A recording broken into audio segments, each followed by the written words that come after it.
Welcome to Real Physics. This is my series about great physicists, and today I'm talking about Werner Heisenberg. And it was almost a close decision to include him in this series because he certainly had great findings but was also an ambiguous figure in the history of physics. So how did his career start? Let's say that he had almost optimal conditions when he started studying physics. He went to the lectures of the famous Arnold Sommerfeld, who was a tremendous teacher, and next to him was Wolfgang Pauli. Guess what a coincidence. And so these bright students were among Sommerfeld's students. And they very early had the opportunity to discuss really important stuff. By the way, a little anecdote how Heisenberg came to physics at all. He planned to study mathematics, and in Munich there was the famous Lindemann, who had proven the transcendence of the number pi. And so Heisenberg just walked into his office asking if he could participate at his seminar, and Lindemann was a little bit annoyed about that. And when Heisenberg mentioned that he had read Hermann Weyl's book about space, time and matter, Lindemann was even more annoyed, and as Heisenberg describes it, the meeting was ended by the continuously barking of Lindemann's dog. So he decided to study physics, maybe not a bad thing. Anyway, at Sommerfeld's lectures with Wolfgang Pauli, they were able to discuss important stuff. Bohr's model of the atom was just out, so to speak, and with a key feature that the angular momentum was quantized with the constant of nature h, Planck's quantum of action. And Heisenberg already at that time very early thought about spin having half integer angular momentum, and but Pauli mocked him and said, oh, you have 1/2 and 1/3 and maybe 1/4, so all this beautiful quantum mechanics is crumbling in your hands. And Heisenberg prematurely discarded the idea, and later other people got the fame for discovering spin. So Bohr's atomic model was obviously a great progress in physics, but had a severe problem. It contradicted classical physics, because if an orbiting electron would just radiate away energy and eventually fall into the nucleus. So this was a problem. And Heisenberg had the opportunity to meet Bohr, who gave a famous series of lectures in Göttingen in 1922. And Heisenberg was very self-confident, and he challenged Bohr after his lecture with a critical question, but Bohr was very open and invited him for hiking around Göttingen. And Heisenberg described this in his autobiography as the beginning of his scientific career, and this must have been a very important event in his life. And as I said, he was very self-conscious and knew that he was good in math, and thought very deeply about these problems. And eventually in 1925 he had his flash of genius when he was recovering from a hay fever at the island of Helgoland. And he said that while he was thinking and calculating, and eventually discovered the formalism, how to fix, so to speak, that problem of the atomic model of Bohr. And there are two key features to mention here. One is that he said, okay, you cannot observe the trajectory of an electron inside an atom, and he discussed this also with Einstein. Einstein initially did not like the idea, but Heisenberg retorted, well, Einstein, you also restricted your theory to observable quantities in relativity. So that was certainly an important progress and an interesting idea. Even Einstein called it a big thing. He published the paper in 1925 and then elaborated the theory together with Born, and Born was the one who explained him the mathematics of matrices. Okay, and this is the second key feature of this theory. You have numbers here which do not commute. Okay, look up matrix mechanics in Wikipedia, and the interesting thing is really A times B is not B times A here, and that's very fundamental, and that was very new in quantum mechanics. Nowadays, if you look at quantum mechanics, everyone uses Schrödinger's wave function instead of the more complicated Heisenberg picture of the matrices, simply because they are more intuitive and more evident. You just can see, so to speak, what's going on. And so at the time there were two competing versions of this formalism of quantum mechanics, Erwin Schrödinger's wave function and Heisenberg's matrix mechanics. Schrödinger then proved that, and also Dirac, that they actually are equivalent, but there was still some tension among Heisenberg and Schrödinger. Heisenberg attacked him also during a lecture in Munich, which was not very well received, and we already see here a trait of his character, very ambitious, very competitive, which is not really healthy for science, I believe. In 1927 he formulated, however, his most important discovery, if you want. It's called the uncertainty principle, and well, basically it says you cannot measure contemporarily both location and momentum. It's delta x, delta p, it's always of the order of h, the quantum of action, and that also applies to not only to position and momentum, but also to time and energy, and angle and angular momentum.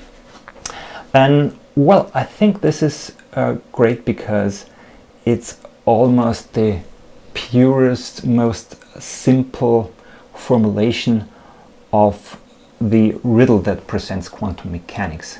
Okay, well, maybe I would phrase it still a little bit differently. It's the very existence of H, which is also a riddle for classical mechanics. But Heisenberg's uncertainty principle, really, I mean, it's to the point, the problem. And by the way, there are very good books about all this. One is by David Lindley, Uncertainty, and another one about the history of quantum mechanics by Mainit Kumar, I like very much. So this was a great period of physics, and Heisenberg significantly contributed to it. And an important event was also the 1927 Solvay conference. There were big expectations, the stakes were high, and people were hoping for eventually clarifying all the discrepancies, all the difficulties with quantum mechanics. And it turned out, however, to be a disappointment, because the great physicists Einstein, Schrödinger, de Broglie, also Heisenberg, Bohr, Pauli, and many others, they could not Dirac, they could not agree on a common view about how to interpret quantum mechanics. And yeah, it's a very interesting, historically very interesting event, and described in another excellent book, The Quantum 10 by Sheila Jones. A little advertising here. She's a co-author of my book Bankrupting Physics. And yeah, here starts what I would criticize a little bit at Heisenberg's character. Heisenberg claimed that he would have, so to speak, have won the debate in the Solvay conference, and the so-called Copenhagen interpretation of quantum mechanics prevailed, which it did somehow sociologically, but that's not how science works. I mean, not only there are many unexplained discrepancies, just look at this recent Nature Communications article, but and there are many unsolved riddles, the EPR paradox, and how does that happen? How should I imagine? Why is there all this randomness in nature, and so on and so on? But Heisenberg declared everything is solved, and he won. And that's, I mean, science is not competition. Science is not majority decisions, and that was pretty wrong. The idea he promoted, and I'm much more liked Schrödinger's comments about this. He said, Schrödinger, true science prefers to acknowledge a gap rather to fill it with guesswork. Okay, and yeah, but this was an important turning point for physics, and almost everyone walked away from the conference, also as Sheila Jones described, and Heisenberg got the professorship in Leipzig. He was a big shot. He was a rising star in physics. And and then of course politics becomes important here. The Nazis came to power at the beginning of 1933, and many people criticized Heisenberg for staying in Germany. Which is understandable, because I mean, already in 1933, if you were smart, you could understand that this would lead to a catastrophe. However, on the other hand, he had his family, and he preferred to stay. He was also harshly criticized by Mark Walker in a book, and Mark Walker provides many details which show that he was loyal to the regime. He worked for it. There's no doubt about that. On the other hand, you're tempted to ask Walker, I mean, how would you behave in such a situation? And let's not forget, Heisenberg was even viciously attacked by these Nazi exponents of Aryan physics for allegedly promoting Jewish physics. I mean, think about what crazy times we are here. So, then in 1938, or better the beginning, I think it was 1939, after the discovery of nuclear fission, Heisenberg was called to the uranium research circle. It was head of the uranium research. Well, I mean, I guess at this point, either you go into open opposition or you just participate. There was hardly another choice. But Heisenberg did not like very much to acknowledge this after the war, but he was loyal to the regime, and then came this infamous meeting with Niels Bohr in Copenhagen, and Heisenberg said he tried to persuade Bohr not to work at the atomic bomb, saying that the German physicists did not work either. They were trying to delay the process. And on the other hand, it's clear from Niels Bohr's letters that Heisenberg almost tried to persuade him to change sides and look, we Germans are going to win the war anyway, and we're going to develop the atomic bomb, so it makes no sense that they stay at the other side. That was Bohr's impression. And yes, that's a little bit the controversy among historians, and there is not his biographer, but a very good writer, Robert Jung, who wrote the book Brighter Than a Thousand Suns, and he very much adopted Heisenberg's point of view. I think he was a little bit too credulous. I mean, it's clear that Heisenberg was much too cultivated for having any sympathies for Nazi ideology, but he did not like the German defeat either, and of course he had not the wisdom and integrity of an Einstein, who was a pacifist at that time. Well, as I said, if you're interested, look up Bohr's letters, and there are the one book I mentioned by Mark Walker. There is another very interesting book, almost a sideline, Critical Mass, a book that says that Germany did indeed enrich uranium at that time, and it's possible that not only Einstein, of course, worked at the uranium problem, but also other people, and there are very interesting documents now available that, yeah, really suggest that that's a real possibility to be discussed among historians, that they had found a good method for enriching uranium. And anyway, well, Heisenberg worked for the regime. I believe that he did not push the development of the atomic bomb. Maybe he because he did not like, maybe he really thought it was hardly possible. It was very difficult, we know. This is the reactor in Haigerloch, where he worked until the last days of the Second World War. And well, another important source is Heisenberg's autobiography, Physics and Beyond. Considerable price, so it pays off if you learn a little bit German. It's $10 in the German version. And if you look this up, I got it here. On page 202, he says, I mean, I can memorize clearly only a few impressions of the chaotic last years of the war.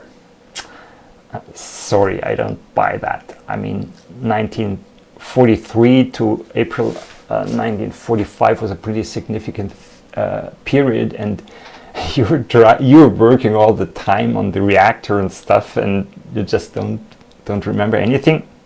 No, sorry. So this is the ambiguity, and certainly Heisenberg was not always honest in describing his involvement. After the war, he signed a manifest. He was almost, he was against nuclear weapons, as was his student Carl Friedrich von Weizsäcker, who became a famous peace activist. But in 1940, as it is evident now from the archives of the Russian Federation, Weizsäcker had applied for the patent for a plutonium bomb. So it certainly also a little bit of bad conscience would drove him to sign this manifest against nuclear rearmament. In Germany we're talking, and by the way, as a sideline, there are physicists who would not mind if you Americans take your nuclear weapons with you from Europe right now. If we go back to science and Heisenberg's scientific achievements, it's frequently mentioned that he introduced the concept of isospin. In fact, there is a paper in 1932, and however, if you scroll down or read it more closely, it's clear that Heisenberg did not want to push so much the concept of isospin, but he rather welcomed the newly discovered neutron and tried to make a theory, a corresponding theory of the nucleus. So and interestingly, he even mentioned that the how do you translate the application of the theorem of energy conservation is dubious here. That's an idea of Bohr, Bohr tried to explain beta decay with a violation of the energy conservation, but that's a sideline. And this Heisenberg was open-minded. He even disliked the idea initially of neutrons. So it's quite not fair to use him as a crown witness for isospin, which I think is a bogus concept that does not explain anything, and more or less led to the development of this superficial standard model of post-war physics with new concepts and arbitrary numbers and so on and so forth. But, well, Heisenberg, and this is another critique, I think he was not, he was too ambitious, simply, and believed he could find out a unified theory. Einstein did also this, but in a much more modest way, okay? Even in 1946, Heisenberg announced the unified theory, and the always mocking Pauli sent him a postcard. This is proof I'm able to paint like Tizian, only details are missing. So, of course, Heisenberg was on the wrong track, not only in this concrete approach, but also in general. I mean, he was too ambitious, too narrow, too competitive to get the real big picture of physics. I mean, Heisenberg never dealt with cosmology. I mean, how do you even think about creating a unified theory without taking into consideration cosmology? I mean, Einstein worked in cosmology. Dirac, in his later years, concentrated on cosmology. Schrödinger was very relaxed in Ireland and thought about cosmology. But these three were out of the mainstream, and Heisenberg tried to keep in touch with, he pretty much assimilated to this superficial culture of post-war physics that eventually led to the nonsensical standard model. You know, this I had other videos about that complicated and messy picture of reality. Einstein would have laughed about, but Heisenberg did not. He was not critical enough. He was not as critical as Pauli, for example. So, to summarize, he did discover something very important. He was the first one, after all, to formalize a picture that overcome the classical model of the atom. That's his big achievement, and the uncertainty relation. And for the rest, there are many things which are to criticize, and many things he could have done in another way. So I don't think he plays in the same league as Einstein, Schrödinger or Dirac, but nonetheless, let's say he was a great physicist. If you enjoyed the video, don't forget to like it, and if you're interested in fundamental questions, subscribe to this channel.